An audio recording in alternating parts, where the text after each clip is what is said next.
ನಮ್ಮ ನೇರ ಪ್ರಶ್ನೆಗಳಿಗೆ ಅತಿಥಿಗಳ ಉತ್ತರ. ಇದುವೇ ಸುವರ್ಣ ಟಾರ್ಗೆಟ್. ಇಂದಿನ ಅತಿಥಿ ಕಾಂಗ್ರೆಸ್ನ ಹಿರಿಯ ನಾಯಕ ಸಿ.ಕೆ. ಜಾಫರ್ ಷರೀಫ್. ಷರೀಫರ್ ಕಾರ್ಯಕ್ರಮ ಸ್ವಾಗತ. ಜಾಫರ್ ಷರೀಫ್ ತಮಗೆ ಬೇಕಾದಾಗ ಜವಾನಿ ಬರುತ್ತೆ ಅಂತ ಒಂದು ಮಾತಿದೆ. ತಮಗೆ ಬೇಕಾದಾಗ ಜವಾನಿ ಬರುತ್ತೆ ಅಂತ. ಬೇಕಾದಾಗ ಆರೋಗ್ಯ ಚೆನ್ನಾಗಿ ಇಟ್ಕೊಂಡ್ರೆ ಇದ್ದೇ ಇರ್ತದೆ, ಅದು ಎಲ್ಲೂ ಹೋಗಲ್ಲ. ಸೊ ಜವಾನಿಗೂ ಆರೋಗ್ಯ ಹೋಗ್ತದೆ. ಸೊ ಆರೋಗ್ಯವಾಗಿದ್ದೀರಿ.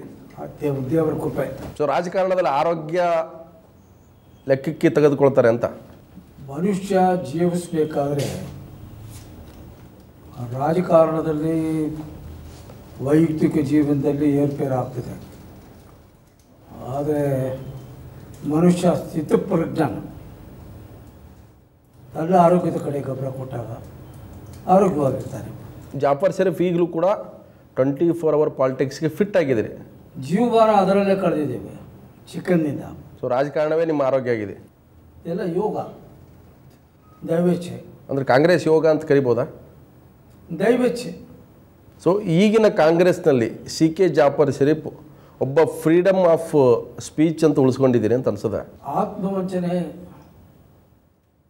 ಇಲ್ಲದೆ ಹೇಳಬೇಕು ಅಂದರೆ that is freedom of speech. ಇದೇ ಕಾಂಗ್ರೆಸ್ನಲ್ಲಿ. ಕಾಂಗ್ರೆಸ್ನಲ್ಲಿ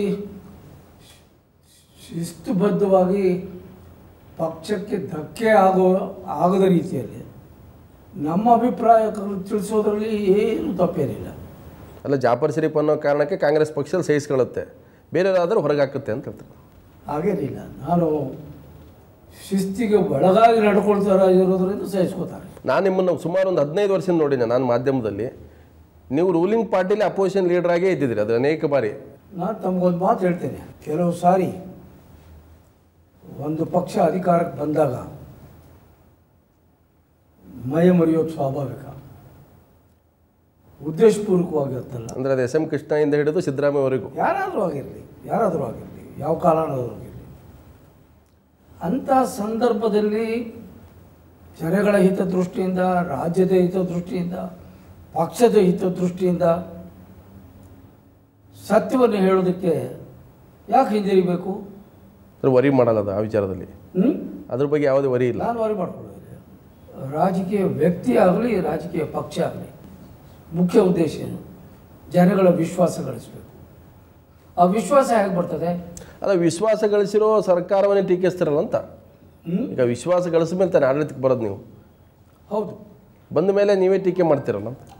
ಕೆಲವು ಸಾರಿ ಅಧಿಕಾರಕ್ಕೆ ಬಂದ ಮೇಲೆ ಮೈ ಮರಿತಾರೆ ಅಂತ ನಡ್ಕೋಬೇಕು ಅಂದರೂ ನಡ್ಕೊಳಕ್ಕಾಗಲ್ಲ. ಅಂಥ ಸಂದರ್ಭದಲ್ಲಿ ಹೇಳಬೇಕಾಗ್ತದೆ. ಅದಕ್ಕೂ ಎದೆಗಾರಿಕೆ ಬೇಕು, ನಿಷ್ಠೂರಕ್ಕೆ ಗುರಿಯಾಗಬೇಕು. ರಾಜ್ಯದ, ರಾಷ್ಟ್ರದ ಬಡವರ, ಅಲ್ಪಸಂಖ್ಯಾತರ, ಹಿಂದುಳಿದ ವರ್ಗದವರ, ದೀನ ದಲಿತರ ಅವರ ಆಶಯ ಆಕಾಂಕ್ಷೆಗಳ ಬಗ್ಗೆ ಅಥವಾ ಅವ್ರಿಗಾಗಬೇಕಾದ ಕೆಲಸಗಳೆಲ್ಲ ಅಡಚಣೆ ಆದಾಗ ಹೇಳೋದ್ರಲ್ಲಿ ಪಕ್ಷ ಅದಕ್ಕೆ ವಿರುದ್ಧ ಹೋಗ್ತದ. ಹಂಗೆ ನೋಡಿದ್ರೆ ನಾವು ಪಕ್ಷಕ್ಕೆ ಅನುಕೂಲ ಮಾಡಿಕೊಡ್ತಾ ಇದ್ದೀವಿ.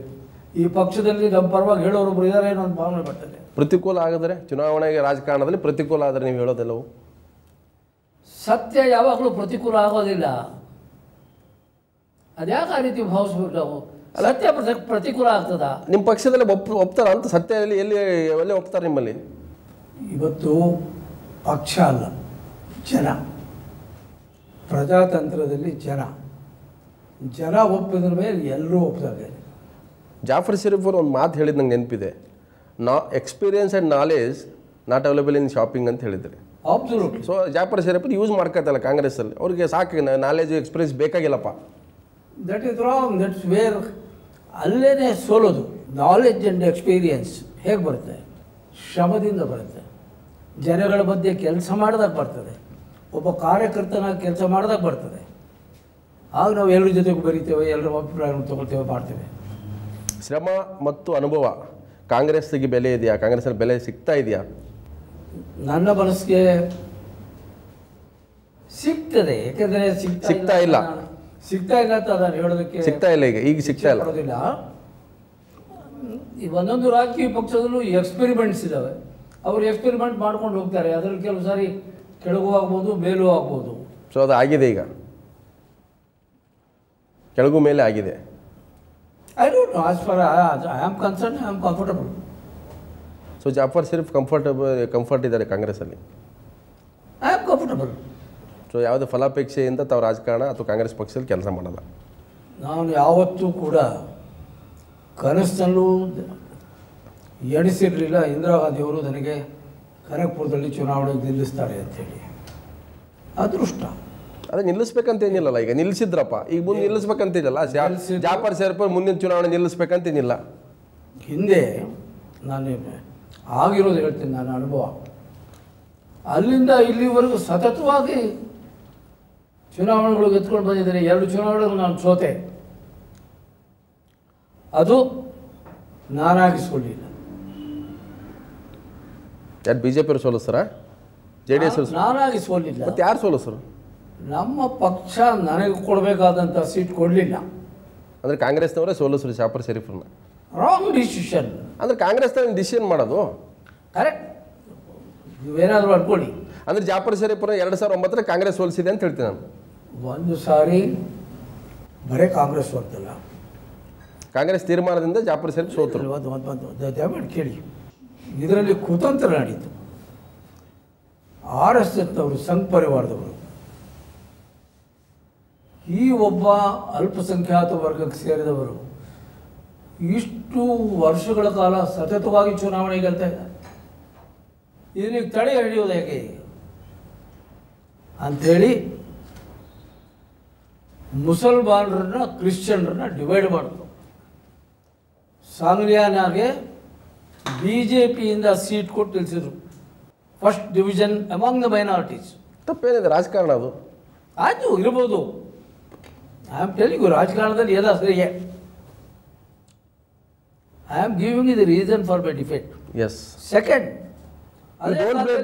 ನೀವು ಬೇರೆ ಪಕ್ಷಗಳ ರಾಜಕೀಯ ತಂತ್ರಗಳ ಬಗ್ಗೆ ಆರೋಪ ಮಾಡಬೇಡಿ. ಅದೇ ಕಾಲದಲ್ಲಿ ನಮ್ಮವರೇ ಆದಂಥ CM ಇಬ್ರಾಹಿಂ ಅವರು ನಿಂತ್ಕೊಂಡ್ರು.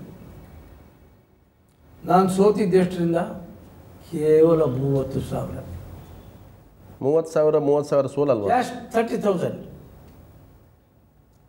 CM Ibrahim took 2 lakh votes, minority votes. Second time delimitation ಆದಾಗ justice Kuldeep Singh told me, Bangalore Central is created for you. It's a minority seat. And I rightly claimed that. ಆದರೆ ಇವನು ಇಂಡೋ ಅಮೆರಿಕನ್ ನ್ಯೂಕ್ಲಿಯರ್ ಅಗ್ರಿಮೆಂಟ್ಗೆ ವೋಟ್ ಕೊಟ್ಟ ಅಂತ ಹೇಳಿ commit ಮಾಡಿಬಿಟ್ಟಿದ್ದೀವಿ ಅಂತ. ಮತ್ತು ಅದೇ ಸಾಂಗ್ಲಿಯಾನೆ Bengaluru central ಕೊಟ್ಟು. ಅಂದರೆ ಜಾಫರ್ ಶರೀಫ್ ಸೋಲಿಗೆ ಕಾಂಗ್ರೆಸ್ ನೇರ ಹೊಣೆ. ಸನ್ನಿವೇಶಗಳು ಕಾಂಗ್ರೆಸ್ ಅನ್ನೋದಕ್ಕಿಂತ ನಾನೊಬ್ಬ ಅಂದ್ರೆ ಕಾಂಗ್ರೆಸ್ ಪಿತೂರಿ ಮಾಡಿದ್ದಾರೆ, ಬೆನ್ನಿ ಚೂರಿ ಹಾಕಿದಾರ. ನಾನೊಬ್ಬ ಅಲ್ಲ, ಕಾಂಗ್ರೆಸ್ನಲ್ಲಿ ಕೆಲವರು ಪಿತೂರಿ ಮಾಡಿರ್ಬೋದು, ಚೂರಿ ಹಾಕಿದ್ದಾರೆ, ಪಿತೂರಿ ಮಾಡಿದ್ದಾರೆ, ಇಲ್ಲ ಅಂತ ಏನು ಹೇಳೋದು. ಚೂರಿ ಹಾಕಿಲ್ಲ, ಚೂರಿನೂ ಹಾಕಿದ್ದಾರೆ. ಯಾರು ಪಿತೂರಿ ಮಾಡಿದ್ದಾರೆ ಅವ್ರು ಚೂರಿ ಹಾಕಿದಾಗ ಅವರು ಯಾರಂತ ಇಲ್ಲ, ಇದು ಇನ್ನೂ ಇದ್ದಾರೆ, ಅವರು ಚೂರಿ ಹಾಕ್ತಾರೆ. ಗೊತ್ತಿದೆ ಮನಸ್ಸಲ್ಲಿ, ಯಾಕೆ ಹೇಳೋಕೆ ಹೇಳಿ ಮಾಡಿದ್ದಟ ಈಗ ಗೆಟ್ ಔಟ್. ಸೊ ಅಗತ್ಯ ಇಲ್ಲಿಗೆ ಅದ್ರು ಏನು ಅಗತ್ಯ ಇಲ್ಲ, ದೇವರು ಅವ್ರು ಒಳ್ಳೇದು ಮಾಡಲಿ ಅಂತ ಹೇಳ್ತಾರೆ. ಸರಿ ಫರ್ ನಿಮ್ಮ ಜೊತೆ ನೆಕ್ಸ್ಟ್ ವಿಷಯ ಚರ್ಚೆ ಮಾಡ್ತೀನಿ. ಅದಕ್ಕಿಂತ ಮೊದಲು ಒಂದು ಬ್ರೇಕ್.